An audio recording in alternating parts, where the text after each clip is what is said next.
Hello students, कैसे हो आप लोग सब। आई होप सब अच्छे होंगे, मस्त होंगे और सब अपना ख्याल रख रहे होंगे।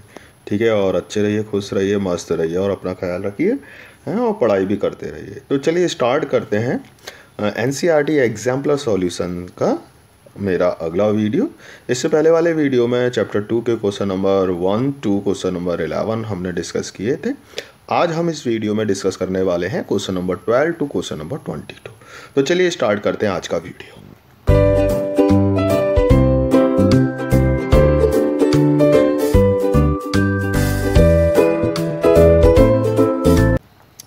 तो ये आपके सामने पहला क्वेश्चन आपके सामने आ चुका है, जो कि है if a conductor has a potential V naught equals to zero. V naught equals to zero का मतलब हो गया कि कुछ ना कुछ पोटेंशियल है, पोटेंशियल जीरो नहीं है। There are no charges anywhere else outside. अब बाहर जो भी कंडक्टर है हमारा, उस कंडक्टर के बाहर कोई भी चार्ज नहीं है। देन इसमें से कौन सी कंडीशन सही होगी, एक एक करके सारी कंडीशंस पढ़ लेते हैं। There must be charge on the surface और inside. There can not be any charge in the body of the conductor, यानी कि बॉडी के अंदर कोई चार्ज नहीं हो सकता। There must be charges only on the surface. There must be charges inside the surface. ठीक है, तो ये हमारे पास चार ऑप्शन दे दिए हैं और इसको थोड़ा सा समझने की कोशिश करते हैं किस तरीके से आएगा। ठीक है बेटा, तो इसके लिए मैंने एक डायग्राम बनाया हुआ है आपके लिए, और उसको अगर हम देखते हैं, ये आपके पास एक डायग्राम है और वो ये कह रहे हैं कि आउटसाइड में कोई भी चार्ज नहीं है। There is no charge outside, no charge outside. अगर चार्ज आउटसाइड नहीं है तो इसका मतलब चार्ज सरफेस पे ही रहेगा। मान लीजिए सरफेस पे चार्ज है, तो एक तो ये हो गया कि चार्ज जो है सरफेस पर होगा।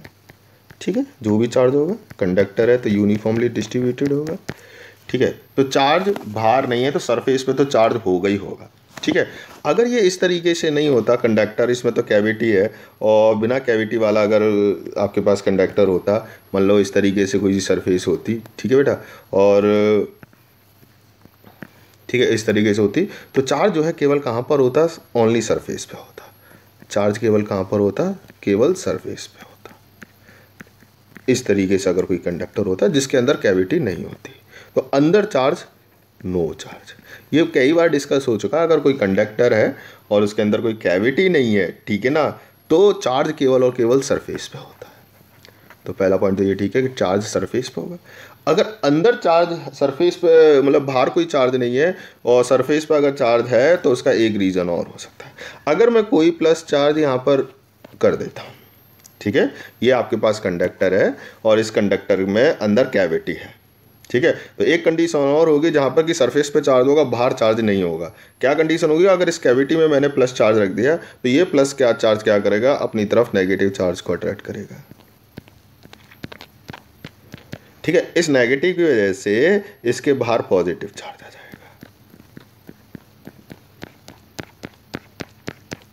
ठीक है बेटा, इसके बाहर क्या आ जाएगा, पॉजिटिव। अगेन ये जो पॉजिटिव चार्ज है, ये जो हमारा कंडक्टर है, इसकी जो बाहर वाली सरफेस की इंटरनल सरफेस है, उस पर नेगेटिव चार्ज को अट्रैक्ट करेगा।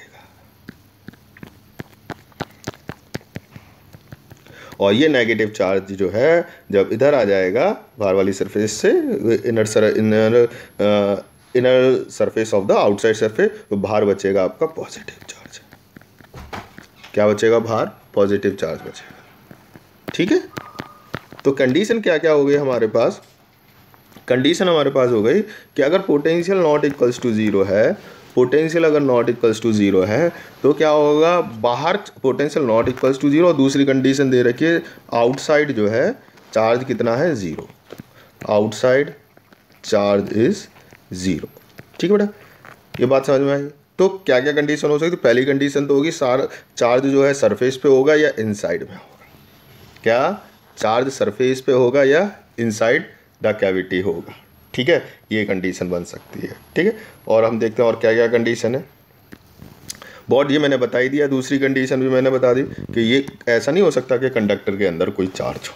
ठीक है, कंडक्टर के अंदर कभी चार्ज नहीं होता, चार्ज केवल सरफेस पे होता है। कहाँ पर होता है, सरफेस पे होता है केवल चार्ज। ठीक है। तो इसमें जो है दो कंडीशन आएंगी आपकी, ए और बी आंसर जो होंगे। There must be a charge only on the surface, ये भी नहीं है, मस्ट भी नहीं है। एक कंडीशन ये भी हो सकती है कि उसकी कैविटी है अगर कंडक्टर की, तो कैविटी के अंदर चार्ज होगी। तो मस्ट बी का मतलब केवल सरफेस पर होगा, there must charge inside the, तो ये दोनों ही गलत हो जाती हैं। ये मस्ट बी का मतलब होगा केवल ओनली दिस कंडीशन है, ओनली और ओनली नहीं। हमारे पास दो कंडीशन आती हैं, ठीक है, हमारे पास दो कंडीशन आती हैं, क्या, या तो सरफेस पे चार्ज हो, ठीक है ना, या कैविटी में चार्ज हो, ठीक है ना, कैविटी में चार्ज, ठीक है। तो ये हो जाता है, इसके ये दो आंसर हो गए। चलिए नेक्स्ट देखते हैं हम, ये बहुत, चलिए देखते हैं आज का अगला क्वेश्चन। और अगला क्वेश्चन बहुत इंपॉर्टेंट है, उसमें कुछ चीज़ों का आप ख्याल रखेंगे। तो देखते हैं क्या कह रहा है। A parallel plate capacitor is connected to a battery, ये पैरेलल प्लेट कैपेसिटर है और इसको बैटरी से कनेक्ट कर दिया है, ठीक है। कंसीडर टू सिचुएशंस, देखते हैं क्या क्या सिचुएशंस दे रखी हैं आपके सामने। हमारे पास सिचुएशन जो है फर्स्ट दे रखी है, a key K is kept closed and plate of capacitor are moved apart using insulating handles. यानी कि हमें की जो के है ए कंडीशन में क्लोज रखी गई है और कैपेसिटर को दूर किया जाता है, मतलब अभी डिस्टेंस इतनी है फिर इतनी कर दी, फिर और बढ़ा दी डिस्टेंस, ठीक है।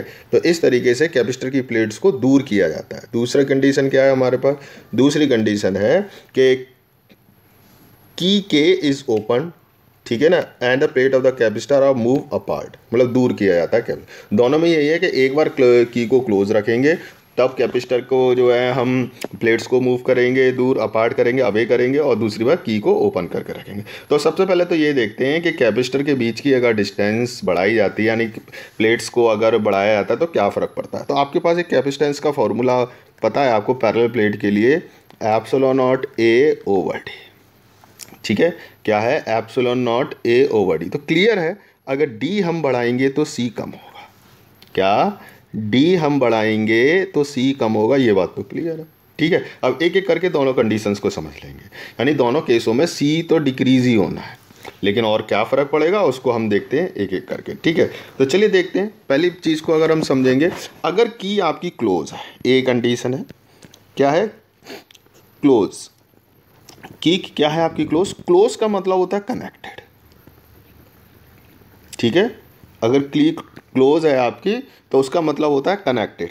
कनेक्टेड का मतलब है कि बैटरी लगी हुई है, बैटरी आपकी लगी हुई है तो पोटेंशियल मेंटेन रहेगा, क्या रहेगा, पोटेंशियल मेंटेन रहेगा। तो हम कहेंगे वी कांस्टेंट रहेगा, ठीक है, वी क्या रहेगा, कांस्टेंट रहेगा। और हमें पता है हमारे पास जो फॉर्मूला होता है वो होता है Q equals to C V, ठीक है ना, क्या रहता है, Q equals to C V. C तो डिक्रीज हो रहा है दोनों ही केसेस में, लेकिन V कांस्टेंट है। अगर V कांस्टेंट है तो V से तो कुछ फ़र्क नहीं पड़ेगा, Q जो प्रोपोर्शनल होगा वो किसके होगा, C के होगा। तो C अगर डिक्रीज़ हो रहा है तो QV क्या होगा, डिक्रीज़ होगा। हम कह सकते हैं पहली वाली जो A कंडीशन है उसमें V तो चेंज नहीं होगा, ठीक है, बट Q चेंज होगा, क्या, V no change,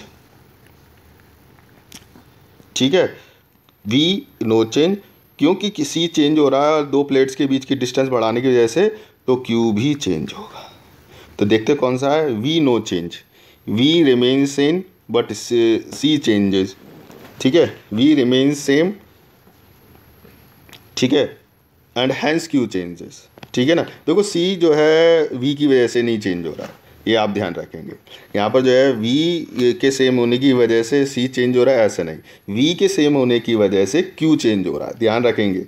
V same रहता है तो आपका Q चेंज हो रहा है, Q, ठीक है ना। C तो चेंज हो रहा है किसकी वजह से, उसकी डिस्टेंस अपार्ट कर दी गई, दोनों प्लेट्स की डिस्टेंस को बढ़ा दिया गया। तो इसमें होगा V नो चेंज, यानी V सेम है ना, जिसकी वजह से क्या होगा, V अगर सेम रहा है तो क्या चेंज हो गया, Q चेंज हो गया। तो एक तो ये आ गया। अब ले लेते हैं कंडीशन बी। बी कंडीशन क्या कह रही है आपको, बी कंडीशन कह रही है कि की इज़ ओपन, क्या है बी कंडीशन, ओपन। ओपन का मतलब डिसकनेक्टेड, क्या मतलब है ओपन का, डिसकनेक्टेड। डिसकनेक्टेड का मतलब हो गया कंजर्वेशन ऑफ चार्ज की वजह से Q सेम रहेगा, क्या रहेगा, Q सेम रहेगा, ठीक है। तो हमारे पास अगेन हमारे को पता है Q equals to C V होता है, C तो चेंज हो ही रहा है, लेकिन यहाँ पे अब Q सेम है, क्या है, Q सेम है। तो Q सेम है तो V चेंज होगा, क्या है, Q सेम है तो V चेंज होगा।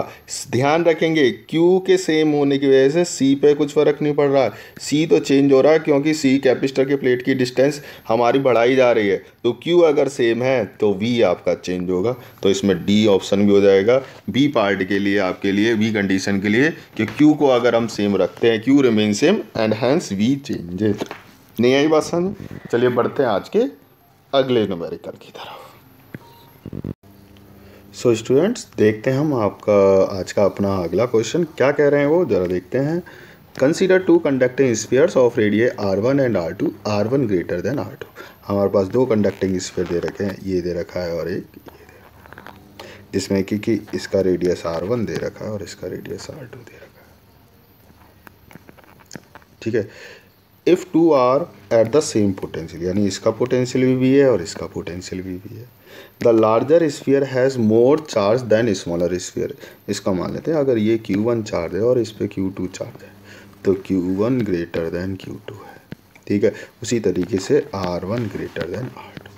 पूछे क्या है? पूछा ये whether the charge density, charge density मतलब सिग्मा, इसकी चार्ज डेंसिटी सिग्मा 1 मान लेते हैं, इसकी चार्ज डेंसिटी सिग्मा 2 मान लेते हैं। चार्ज डेंसिटी होती किसके बराबर है? चार्ज डेंसिटी जो होती है वो बराबर होती है charge upon area. Charge upon area कह सकते हैं Q ओवर A, ठीक है ना, Q ओवर A के बराबर होती है चार्ज डेंसिटी। ठीक है, तो ये सब कुछ हमें दे रखा है।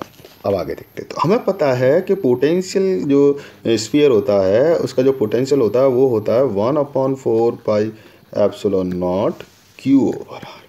ये पोटेंशियल का फॉर्मूला होता है किसी भी पॉइंट पर। अगर हम सरफेस पे ही बात करेंगे, ठीक है, तो चार्ज हो जाएगा, पहले वाले स्फीयर के लिए बात करेंगे तो चार्ज Q1 हो जाएगा और रेडियस R1 हो जाएगा। इसको अगर कैपिटल मान लेंगे तो कैपिटल R1 हो जाएगा। लेकिन ये क्योंकि दोनों स्फीयर का पोटेंशियल सेम है तो ये हो जाएगा 1/4 pi epsilon not Q2 over R2। हम इसमें बस एक ट्रिक छोटी सी अपनानी है।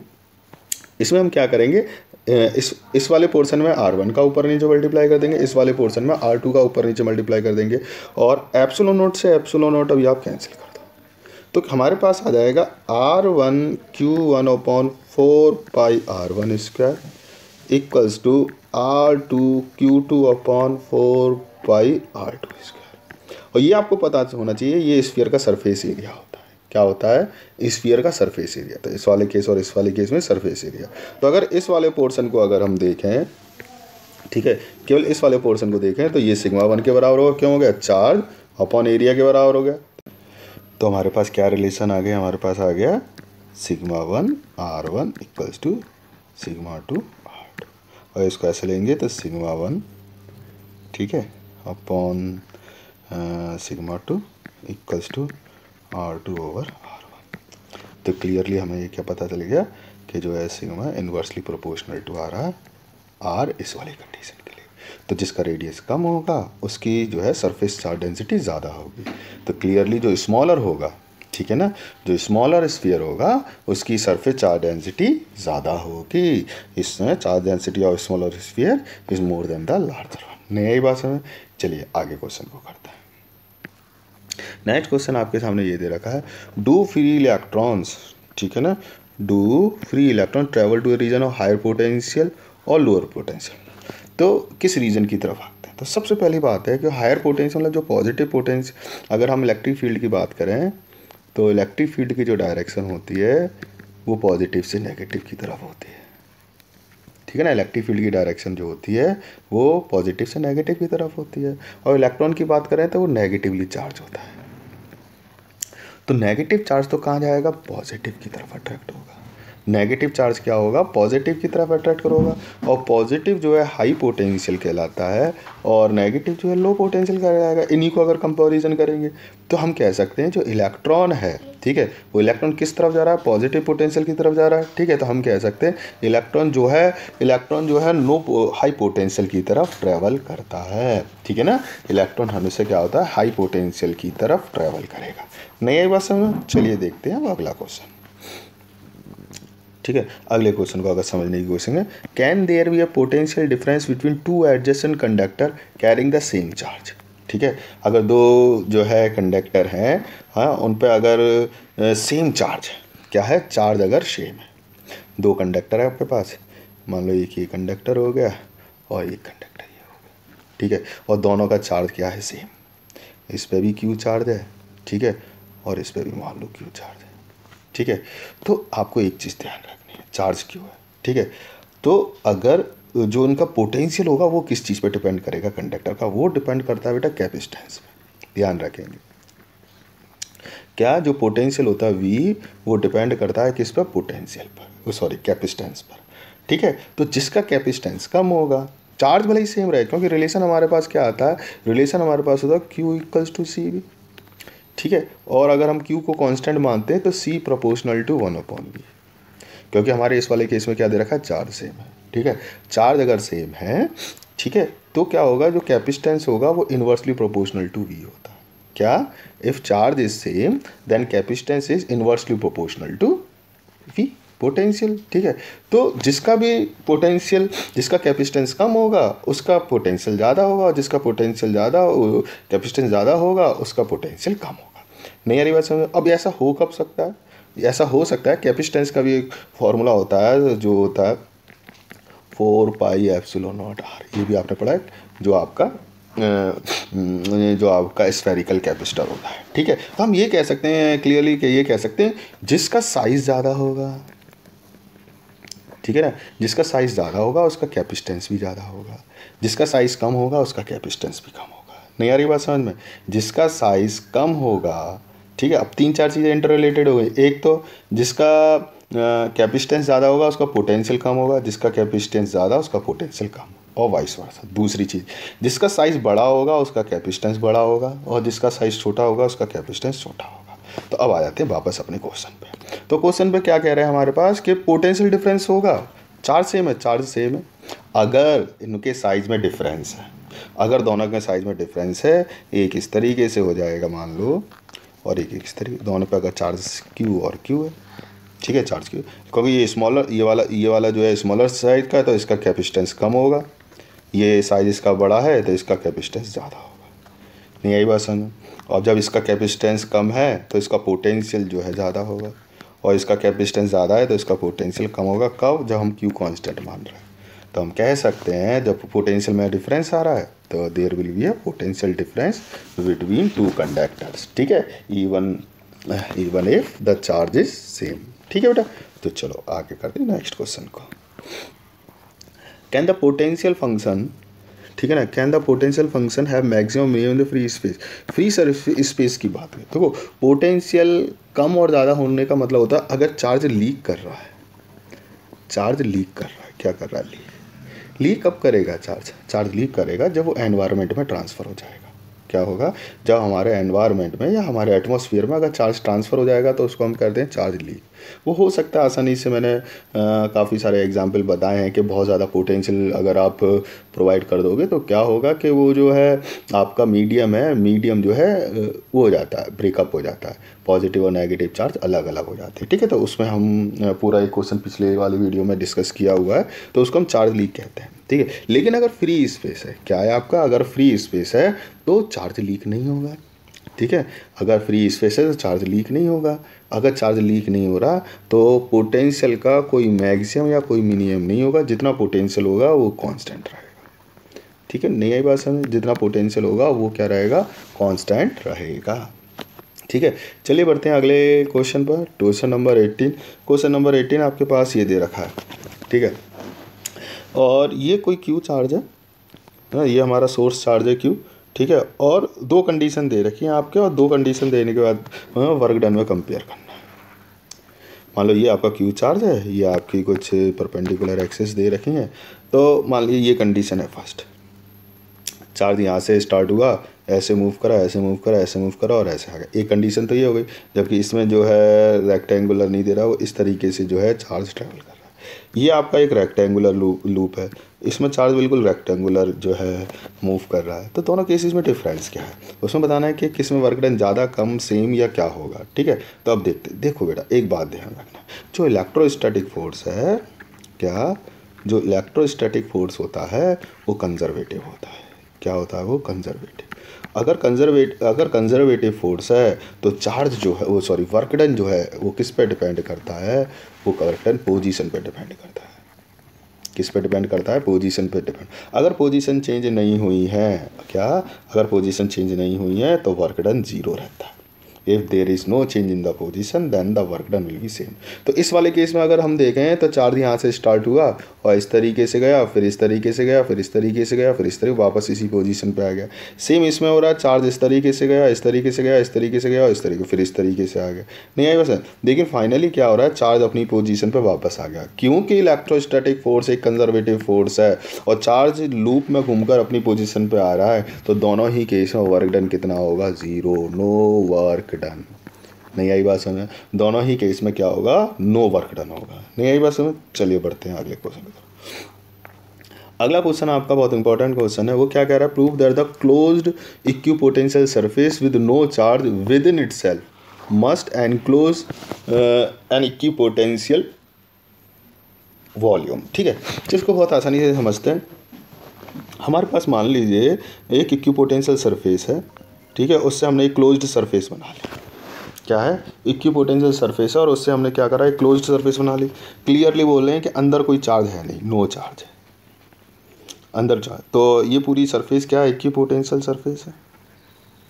ठीक है, अगर इक्विपोटेंशियल सरफेस है, अंदर नो चार्ज है, तो अंदर इलेक्ट्रिक फील्ड होगी 0। ठीक है, क्या होगा? अंदर इलेक्ट्रिक फील्ड होगी 0। अगर अंदर इलेक्ट्रिक फील्ड 0 होगी तो अब हमें बताना है कि क्या ये पूरा का पूरा जो वॉल्यूम बना है क्लोज सरफेस के बाद, ये क्या पूरा का पूरा वॉल्यूम जो है इक्विपोटेंशियल वॉल्यूम होगा? चलिए देखते हैं। जैसे कि हमें पता चल गया अंदर तो इलेक्ट्रिक फील्ड 0 होगी। हमें पता है E इक्वल्स टू क्या होता है? dV/dr होता है।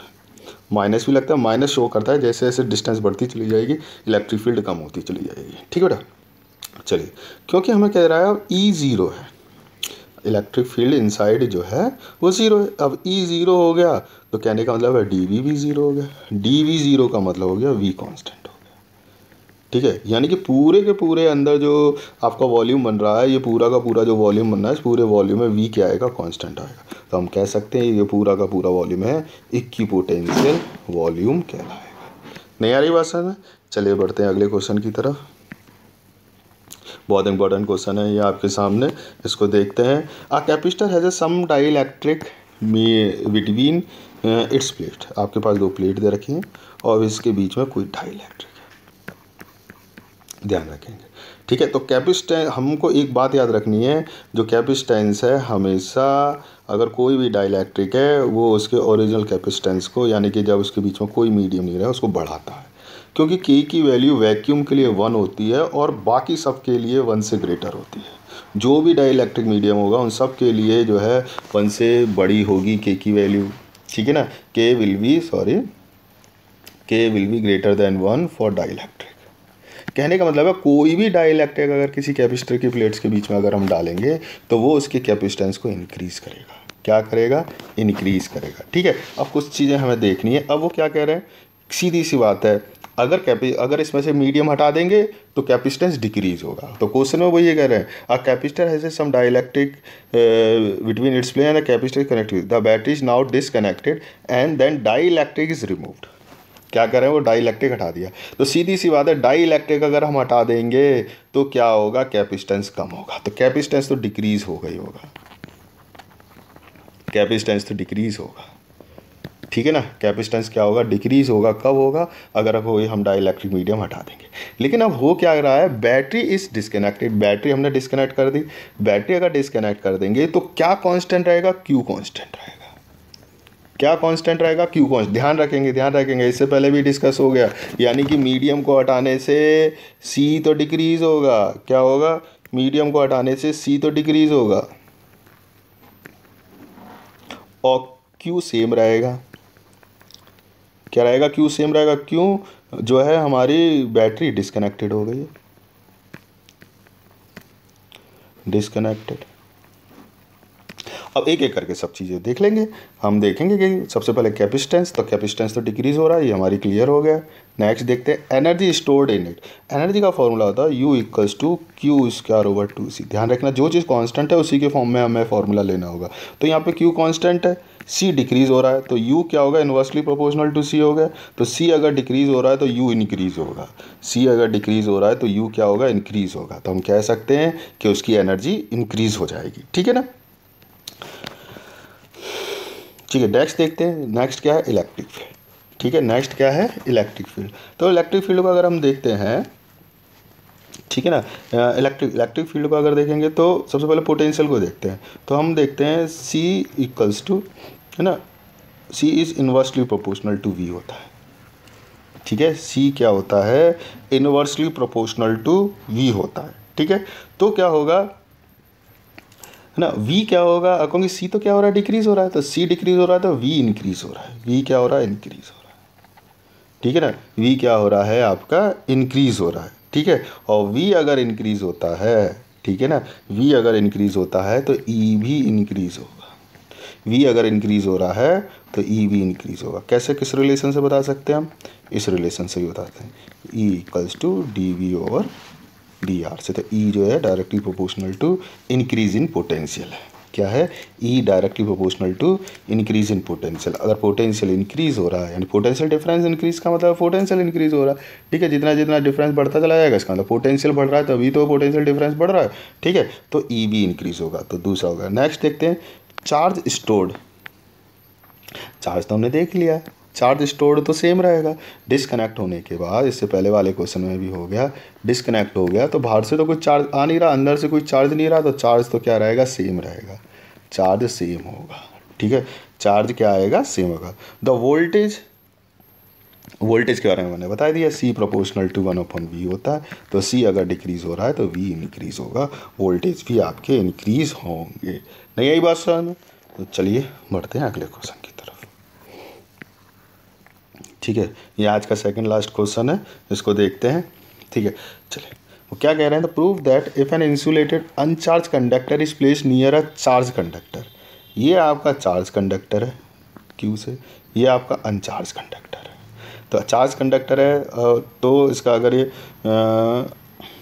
No other conductor are present, the uncharge body must be intermediate in potential between that charge body and that of infinity. यानी कि इस पे जो पोटेंशियल होगा वो चार्ज बॉडी के पास जो पोटेंशियल हो, इन्फिनिटी पे जो पोटेंशियल हो, उसके बीच में होगा। ठीक है ना, क्या होगा, इंटरमीडिएट उनके बीच में। क्लियरली सी बात है। ठीक है, तो अगर हम बात करेंगे, अगर मान लीजिए पॉजिटिव चार्ज है तो इसको हम ये कह सकते हैं कि यहाँ पर पोटेंशियल क्या होगा, डिक्रीज होता चला जाएगा जब तक वो इन्फिनिटी पे जाएगा। ठीक है, यहाँ पर भी अनचार्ज है तो यहाँ पर भी पोटेंशियल क्या हो रहा है, डिक्रीज हो रहा है। ठीक है, क्योंकि इस पर चार्ज है तो, क्योंकि पोटेंशियल का डायरेक्टली प्रोपोर्शनल टू Q होता है, ये आप ध्यान रखें। चार्ज बढ़ेगा तो V बढ़ेगा, चार्ज कम होगा तो V भी कम हो जाएगा। दूसरा, V is proportional to 1/R। जितनी जितनी डिस्टेंस आप बढ़ाते जाओगे V कम होता चला जाएगा। क्या, डिस्टेंस बढ़ाते जाओगे तो V कम होता चला जाएगा। तो हम कह सकते हैं कि अगर कोई चार्ज है आपका, ठीक है, और वो अगर इन्फिनिटी पे जाता है तो उसका पोटेंशियल डिक्रीज होता है। क्या होता है, पोटेंशियल डिक्रीज होगा, है ना, हर पॉइंट पर अलग अलग। इन्फिनिटी तक अगर मूव करेंगे तो पोटेंशियल डिक्रीज होगा। अब इसके बीच में कोई अगर अनचार्ज्ड है, इसके बीच में कोई अनचार्ज्ड है, ठीक है, तो क्या होगा, अब इससे भी अगर चार्ज इधर जाएगा, इसकी तरफ जाएगा तो भी क्या होगा, पोटेंशियल डिक्रीज होगा। तो इनके बीच में इसका कुछ ना कुछ पोटेंशियल आएगा, जो कि इनके बीच का पोटेंशियल होगा। चार्ज और इन्फिनिटी के बीच का जो पोटेंशियल, जो अनचार्ज्ड का पोटेंशियल होगा, उनके बीच का इंटरमीडिएट पोटेंशियल होगा। नहीं आई बात समझ में। चलिए बढ़ते हैं आज के अगले क्वेश्चन की तरफ। आपको पोटेंशियल निकालना है। Calculate the potential energy of a point charge minus Q placed along the axis of charge plus Q uniform R। ठीक है, तो बहुत ये क्वेश्चन का डेरिवेशन सबसे पहले आना चाहिए आपके पास। ये आपके पास एक रिंग है, ये एक्स एक्सिस है, यहाँ पर कोई चार्ज रखा है Q, और ये रिंग जो है यूनिफॉर्मली चार्ज है प्लस Q, और ये माइनस Q चार्ज है। ठीक है, तो पोटेंशियल का फॉर्मूला अगर आपको याद हो तो V का जो फॉर्मूला होता है वो होता है 1/4 pi epsilon naught Q over under root, है ना। अगर ये डिस्टेंस हम Z मान लेते हैं, ठीक है ना, ये डिस्टेंस अगर हम Z मान लेते हैं जहाँ पर चार्ज रखा हुआ, और इसकी जो रेडियस है वो A मान लेते हैं, तो ये होता है Z² प्लस A²। ठीक है, क्या होता है, Z² प्लस A²। ठीक है, तो चलिए अब हमें निकालना क्या है, पोटेंशियल एनर्जी। तो पोटेंशियल एनर्जी आप ध्यान रखें, पहले भी मैं बता चुका हूँ पोटेंशियल एनर्जी क्या होती है। पोटेंशियल एनर्जी सीधे सीधे QV होती है।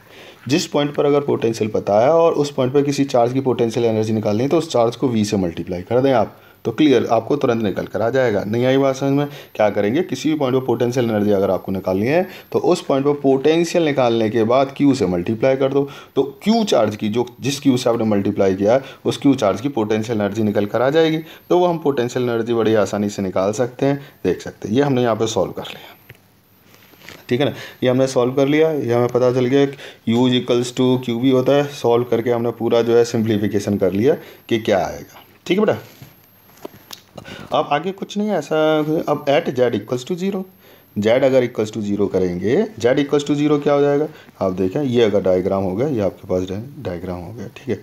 अगर जेड इक्वल्स टू 0 करेंगे, इसमें अगर हम जेड इक्वल्स टू 0 करेंगे तो जेड तो खत्म हो जाएगा इसका, तो हमारे पास आएगा -1/4πε0 4q क्यू ओवर ए। और अगर जेड इक्वल्स टू इन्फिनिटी रखेंगे, तो u 0 हो जाएगा। जेड इक्वल्स टू इन्फिनिटी रखेंगे, ठीक है ना, जेड इक्वल्स टू क्या रखेंगे, अगर इन्फिनिटी रखेंगे तो u क्या हो जाएगा, 0 हो जाएगा, ठीक है। अब इस तरफ और उस तरफ की बात है केवल कि होगा क्या, ठीक है। तो क्या होगा कि इस पॉइंट पे तो हमारा पोटेंशियल मैक्सिमम हो गया और इन्फिनिटी में पोटेंशियल हमारा 0 हो गया। क्या इस पॉइंट पर पोटेंशियल मैक्सिमम होगा, इन्फिनिटी पे 0 हो गया, क्योंकि ये पॉजिटिव चार्ज है, ये नेगेटिव चार्ज है, तो इसकी तरफ अट्रैक्ट होगा। जब ये यहाँ जाएगा मोमेंटम की वजह से इस तरफ चला जाएगा, फिर 0 हो जाएगा, यहाँ पे पोटेंशियल 0 हो जाएगा, फिर ये इसकी तरफ अट्रैक्ट होगा, ठीक है, और मोमेंटम की वजह से तो ये क्या होगा, ये ऑसिलेट करता रहेगा इसके बीच, ठीक है। तो ये तो कंडीशन हो गई कि पोटेंशियल एनर्जी क्या होगी, ठीक है। और ये जो है आपका क्या करेगा, ऑसिलेट करता रहेगा। नहीं आ रही बात समझ? ये इसका ग्राफ हो गया बेटा। ग्राफ में अगर आप देख लें ये मैक्सिमम होगा, है ना। मैंने बताया ना सेंटर पे अगर आ जाएगा, अगर जेड इक्वल्स टू 0 हो जाएगा तो वो किसके बराबर हो गया, इससे इधर जाएगा वो भी डिक्रीज़ होगा, इससे इधर जाएगा वो भी डिक्रीज़ होगा, और वो भी प्रोपोर्शनल टू 1/a है। क्या है, प्रोपोर्शनल टू 1/a एनर्जी, ठीक है। तो ये इसका ग्राफ हो जाएगा, ठीक है। तो आज के लिए इतना ही है आपके वीडियो में। टोटल क्वेश्चंस जो है मैंने 11 क्वेश्चंस आपको डिस्कस कर दिए हैं, ठीक है। और अगले वीडियो में आगे के 11 क्वेश्चंस डिस्कस करेंगे। तब तक के लिए आप लोग अपना ख्याल रखिए, मस्त रहिए, खुश रहिए।